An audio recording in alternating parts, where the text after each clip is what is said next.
अस्सलाम वालेकुम व्यूअर्स, क्या हाल है आप सबके। आज एक बिल्कुल नई चीज़, नया डिज़ाइन और नई थ्योरी। ये 6 गिट्ठी पतंग है। इसमें मैं एक वाज, गमला जिसे कहते हैं, सुराही कहते हैं जिसे, वो काटूँगा और वो जगह बिल्कुल ख़ाली होगी। और उसका बैलेंस कैसे रखना है, उसको बनाना कैसे है, सब आपको बताऊँगा। और इंशाल्लाह उसकी एक फ़्लाइट भी बड़ी अच्छी होगी। 6 गिट्ठी सिर्फ बनाने का मकसद है डिज़ाइन थोड़ा प्रोमिनेंट हो। छोटे साइज़ पे बनाया जा सकता है। तो आजकल ज़रा 6 गिट्टियों की, तीलियों की काफ़ी रेल पेल पड़ी हुई है मेरे पास, तो मैंने कहा 6 गिट्टी बनाता हूँ। इसका एक पेपर डबल कर लिया और एक पेपर को मैंने आधा आधा कर लिया। इसके जोड़ लगाऊंगा ऊपर, और जो साइडें बच जाएंगी उससे आप नुक्का लगा सकते हैं, बल्कि नुक्का ही लगाएंगे। और दूसरे हिस्से के पेंदी के जोड़,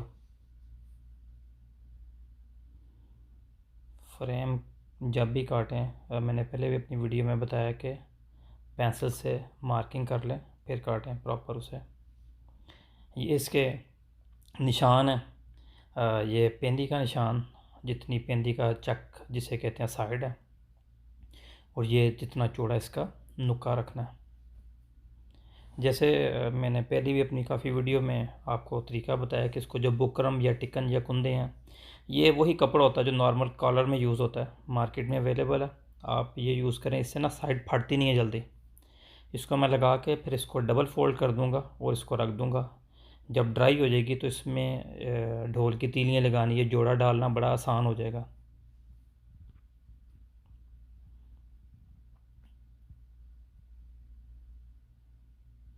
ये पर्पल पतंग होगी, और इसके अंदर से पूरा जो सुराही है वो कटी होगी, उसकी मैं तीलियाँ लगाऊंगा, उसकी लपाई होगी। और उसका वेट बैलेंस कैसे करना है कि पतंग की फ़्लाइट भी अच्छी हो और एयर गैप भी प्रॉपर है ऊपर और नीचे, वो सब चीज़ें मैं आपको साथ में बताता हूँ। ये इसकी पेंदी के जोड़ हैं, जो ढोल के साइड से पीस निकले थे वो पेंदी में लगा रहा हूँ मैं। और जो नीचे वाला पीस बचेगा उसकी आप दुम काट सकते हैं। वैसे तो इसमें 3 कलर आएंगे, पर्पल, वाइट और रेड। वाइट पेपर मेरे पास एक बड़ा पुराना पेपर पड़ा हुआ था, बड़े अरसे का, बटर पेपर आता होता था एक ज़माने में। अब वो पेपर आना भी बंद हो गया मार्केट में।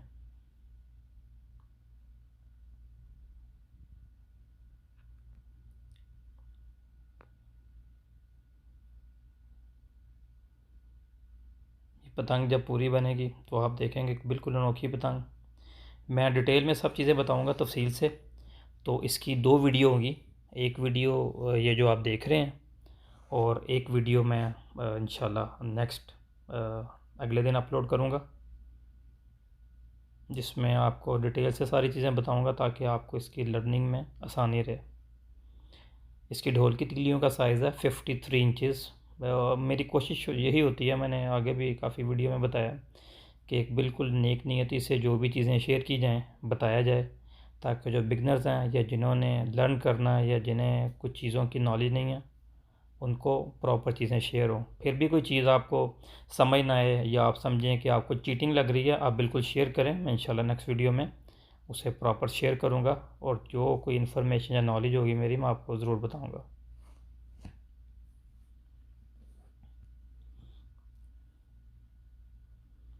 इसका ढोल तकरीबन 20 इंच ऊंचाई जो है 20 इंच।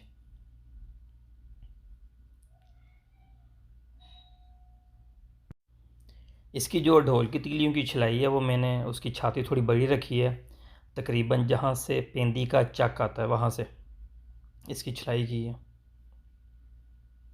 इसका गज़ 40 इंच का, और इसका जो नुक्का होगा वो 10 इंच उसकी हाइट होगी। और ढोल की जो हाइट है वो 20 इंच, और पेंदी की जो हाइट है 10 इंच होगी।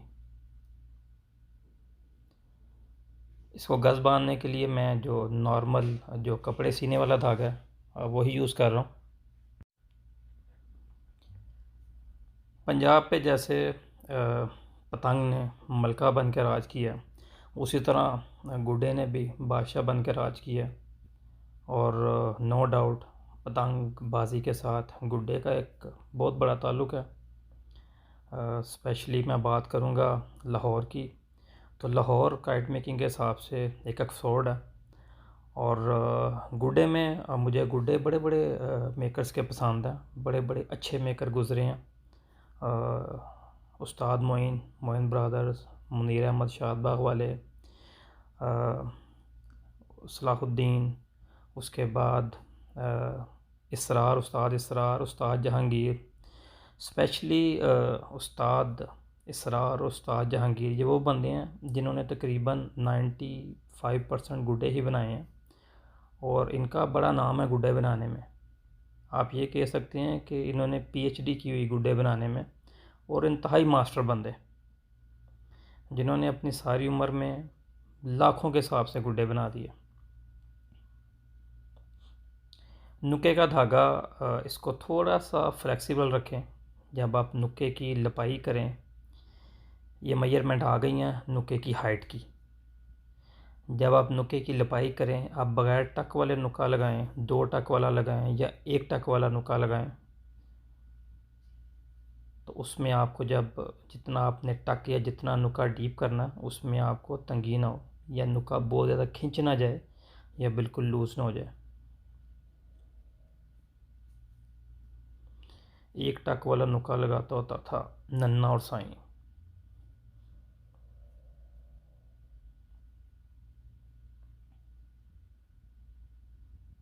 लपाई करते वक्त कोशिश करें कि इतनी के इनफ गम या लई लगा लें कि आपका पेपर सूखे ना। हमारे पाकिस्तान में ज़्यादा आटा स्टिच यूज़ होती है, और इंडिया में ज़्यादा ये मैदे वाली लई यूज़ करते हैं जिसे पका के बनाते हैं। बल्कि पाकिस्तान में भी अल्लाह से तंदुरुस्त से उस्ताद बशीर सांदे वाले को, वो नीला थोथा भी यूज़ करते थे साथ में। उनके जोड़ों को कभी भी दीमक नहीं पड़ती थी, या जिसे कहते हैं टिड्डी पड़ जाती थी मसाले वाली लई को खा दे, वो बिल्कुल नहीं खाती थी। मगर ये है कि उससे जो जोड़ का रंग है ना, वो रंग थोड़ा चेंज हो जाता है नीला थोथा डालने से। जहर है किस्म का, अगर जो भी भाई ये अमल करना चाहे तो उससे ज़रा बच कर बड़े ध्यान से। बात हो रही थी गुड्डों की, तो गुड्डों में जैसे मैंने बताया कि 2 बंदे, बड़ा ही उनका नाम माशाल्लाह, दोनों ही अभी बूढ़े हो गए हैं, उस्ताद इसरार उस्ताद जहांगीर, और बहुत अच्छे मेकर। ऐसे मेकर के जिन्हें प्राइड ऑफ परफॉर्मेंस मिलना चाहिए। मैं तो अगर गवर्नमेंट के किसी स्पोर्ट्स के किसी डिपार्टमेंट हूँ, तो ऐसे लोगों को तो पेंशन देनी चाहिए और गवर्नमेंट की तरफ से एक घर देना चाहिए।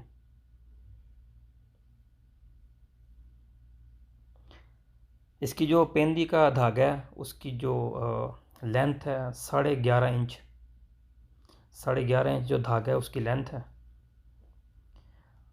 48 इंचज़ की इसकी पेंदी है, और इसको 24 इंच इसका सेंटर होगा। 10 इंच पेंदी की हाइट है, सेम हाइट जिस हाइट का नुका है।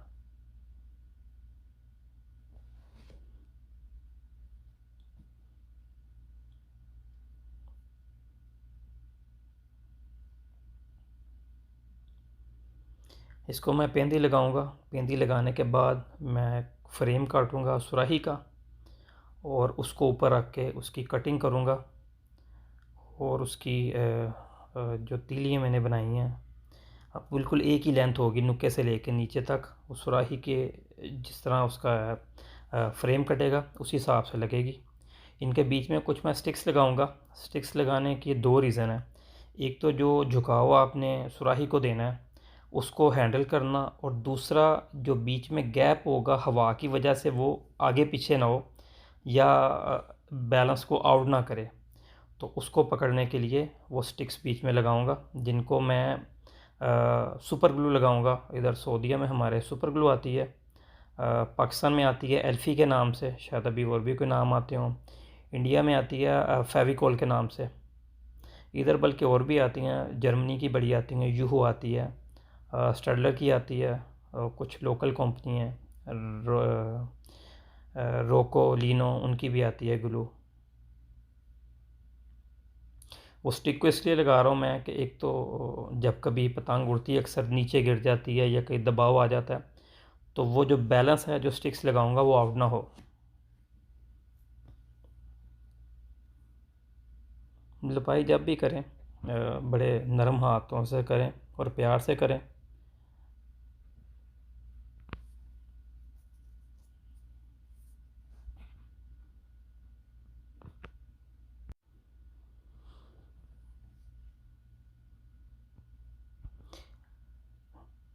ये जिसका वाइट पेपर है उसका मैं वाज सुराही जिसे कहते हैं या गुलदान भी आप कह सकते हैं।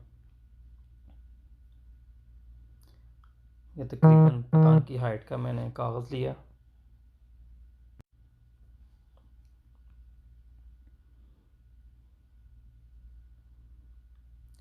थोड़ी सी मेहनत और थोड़ी सी सफाई आपकी पतंग की शक्ल, आपके डिज़ाइन को बहुत अच्छा कर देती है।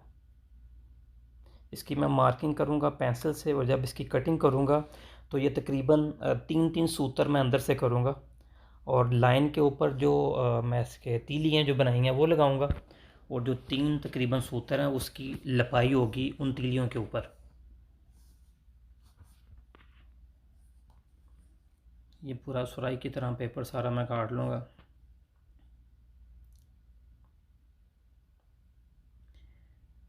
गुड्डे में शाहनवाज का भी बड़ा नाम है, बहुत अच्छा मेकर शाहनवाज, बहुत अच्छा उसका गुड्डा होता था और लखनऊ काट में वो हेड मास्टर। लखनऊ काट मुझे चंद बंदों के पसंद हैं, शाहनवाज का, उस्ताद मुनीर अहमद शादबाग वाले का, उस्ताद मोइन का, और भी बड़े मेकर हैं बड़े बड़े अच्छे। मैंने ज़्यादा जिनके उड़ाए हैं मैं उनका ज़िक्र कर रहा हूँ।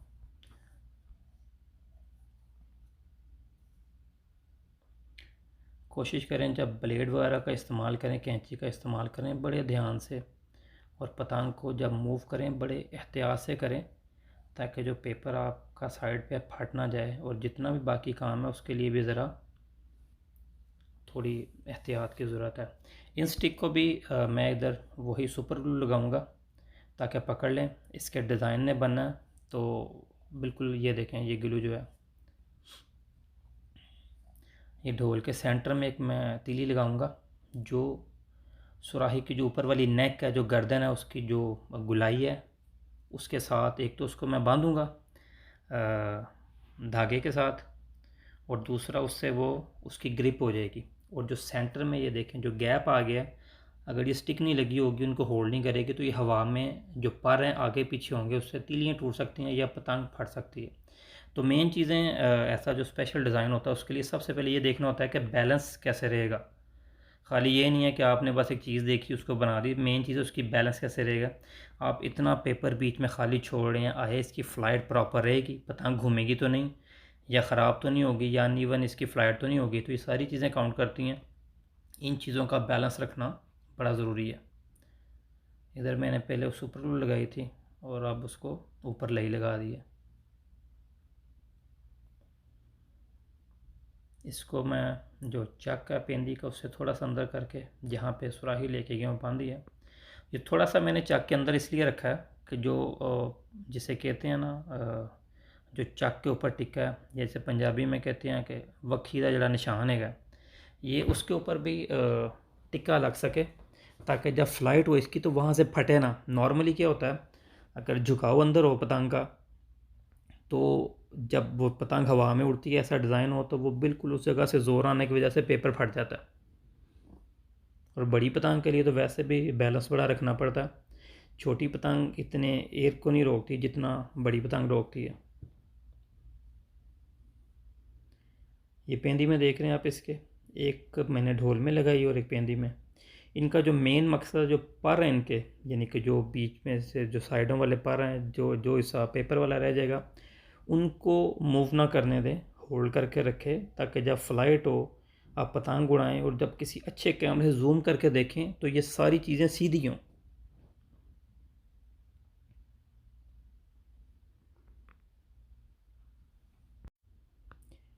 जितनी भी मैंने तीलियाँ लगाई हैं इन सब के साथ धागा ज़रूर बांधा। किसी टाइम होता है कि गम आपने लगाई है वो अपना आप छोड़ भी देती है, तो धागा बांधने से और उसको लई लगाने से क्या होगा कि उसकी स्ट्रेंथ डबल हो जाएगी। मेजरमेंट और परफेक्शन बड़ी ज़रूरी है, स्पेशली ऐसे डिज़ाइन के लिए ये जितनी भी तीलियाँ वॉल्स की मैं लगाऊंगा, इनको फ्रंट की तरफ रखूंगा, यानी कि जो पतंग की तीलियाँ ना उनसे भी आगे आएगी। उसकी मेन रीज़न ये है कि ये तीलियाँ अगर पीछे लगेंगी तो उखड़ने का भी डर है। जब फ्रंट के ऊपर लगी होंगी तो जो पतंग की ढोल की ऊपर वाली, नीचे वाली और पेंदी की तीलियाँ हैं, उनकी वजह से ये सेफ़ रहेंगी और उनकी प्रोटेक्शन में रहेंगी। तो मेन कुछ टिप्स हैं, इसलिए मैं आपको साथ साथ बता रहा हूँ कि यही तीलियाँ अगर पीछे लगाएंगे तो उनके उखड़ने के, खुलने का डर है और पतंग का बैलेंस आउट होने का डर है। तो इंशाल्लाह ये सब चीज़ें बैलेंस के साथ बनेंगी और इसकी फ़्लाइट भी बड़ी परफेक्ट किस्म की फ़्लाइट होगी।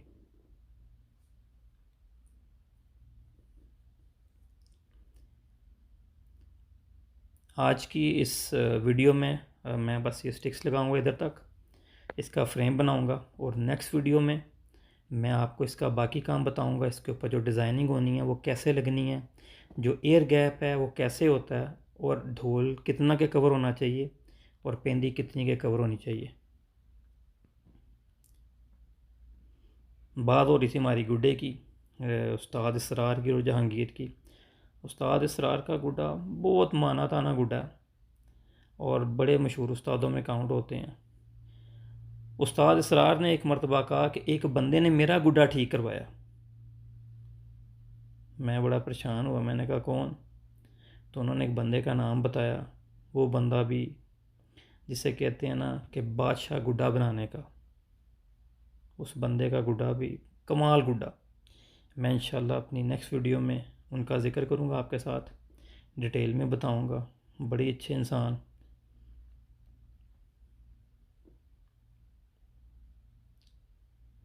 ये देखें तीली जो अभी भी देख रहे हैं फ्रंट की साइड पे है, उसे उस तरह रखने का मकसद ही ये है कि वो पतंग की तीलियों की प्रोटेक्शन में रहे। इन सब को जो जॉइंट है मैंने इनको सुपर ग्लू लगाई है। देखें स्टिक के साथ इसलिए लगा रहा हूँ कि अगर वो उस ट्यूब के साथ लगाता तो बड़ा ड्रॉप गिर के उसने उधर ख़राब कर देना था, या पेपर को या किसी और चीज़ को, इसलिए मैं इसको स्टिक के साथ लगा रहा हूँ। आज की वीडियो इधर तक। इंशाल्लाह नेक्स्ट वीडियो में इसकी मैं बाकी डिटेल से चीज़ें बताऊँगा आपको।